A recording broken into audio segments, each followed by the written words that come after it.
So this saw right here came and it would not run. I mean, it would not even make a pop.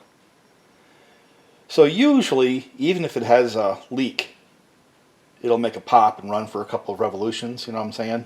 And then it'll kind of like over rev and run on, stuff like that, but it would run.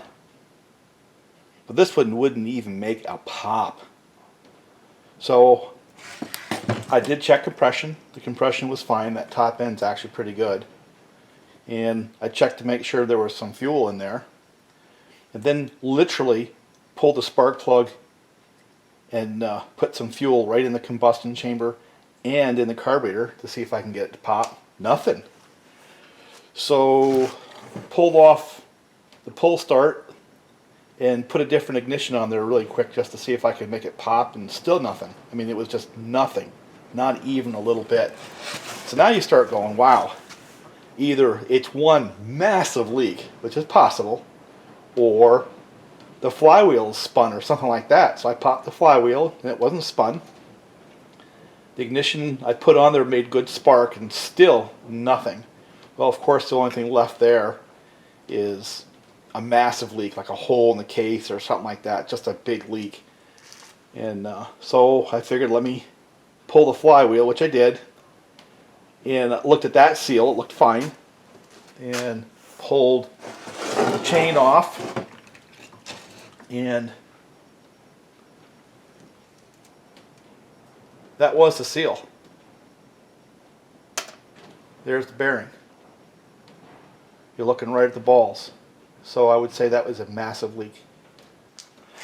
Now, interestingly enough, with that seal, it got took out by the,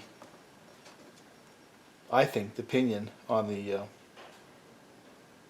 bar oil pump. It looks to me like it just cut a hole in that seal. I've got a bunch of these radial seals, and these were for the 562, 550 type saws. And I'm wondering, that bearing is the same bearing that you have in those, like the 562s and stuff. And you can actually get a radial seal replacement for these. I just happen to have a few. I wonder if a really cheap fix is to pop one of these radial seals in there, because that bearing looks like it's fine. I don't see a problem with the bearing at all. You know? It just looks to me like when this oil pump froze, because it is frozen, that this wound itself in and took out the seal. There's the sleeve. It sits right here, and there's really nothing to keep that from winding in and hitting that seal. Nothing at all. Boy, you'd think there'd be a washer or something, but there isn't. I guess it rides right up there on the bearing itself. That just does not make any sense to me. But this is the right sleeve. I checked the part number and I checked the listing for it.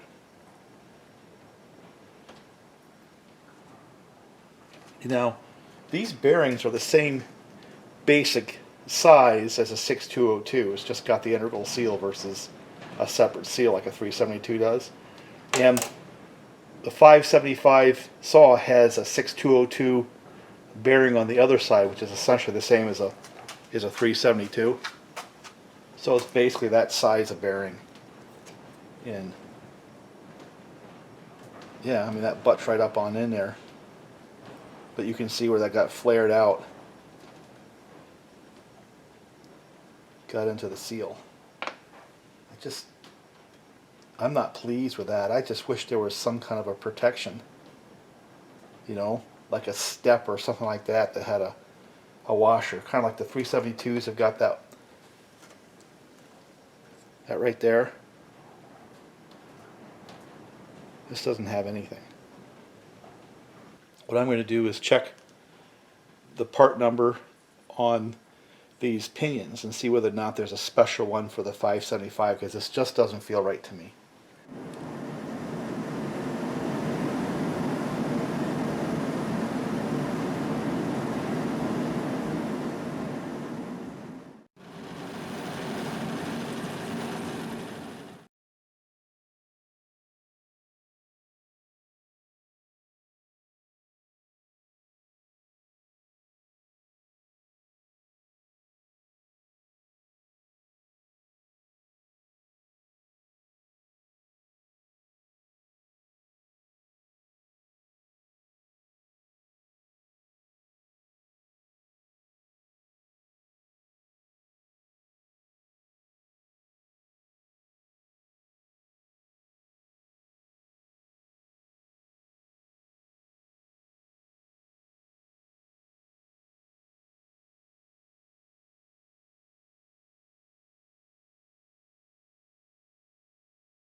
That's what I got to get to right there.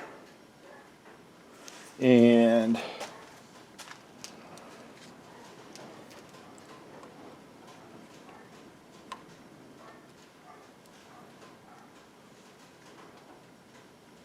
that's roughly where I am.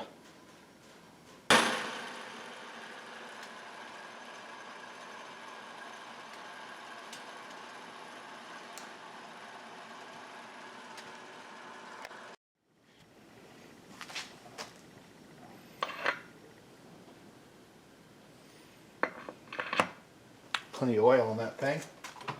And just give it a tap.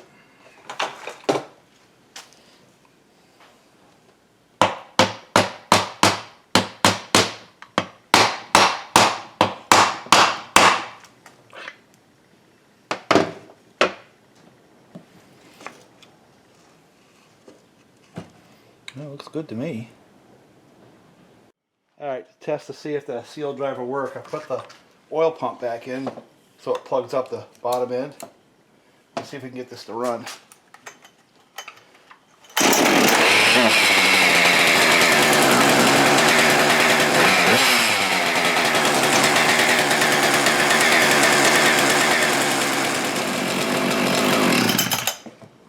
Amazing what happens when it has no flywheel weight. Some real snappy acceleration, right?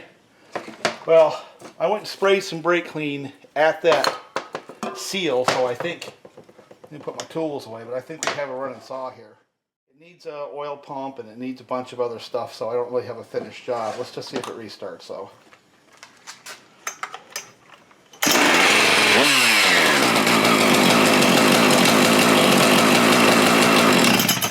Alright, we have a running saw. I guess this little operation worked. So now I have a seal driver for these 575s and 576s. Now I had done a video on these before and I had forgot it. But these are actually pretty solid saws. My only complaint is they went to that integral seal versus what the 372s have with a separate seal. And they also went to the nylon. I'm going to put the cover and the air filter on this thing and just let it run for a little bit. Listen to it run.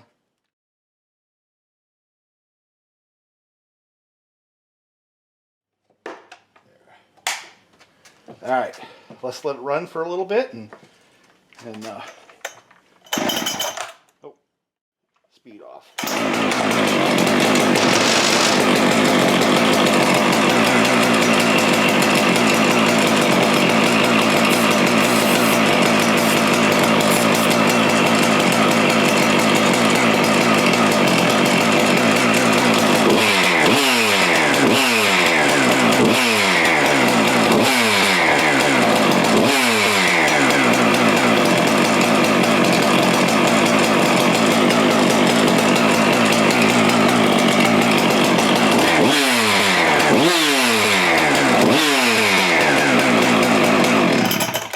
Isn't that cool? Now this set of controls is a little bit different than the other ones we're used to. When you pull that choke out, it sets high idle and choke. You push it in, choke is off, release the switch there with the pulling the trigger, the high idle is off, and that's how you turn it off. But you got to turn it back on by pulling the choke out. So, what do you think, guys?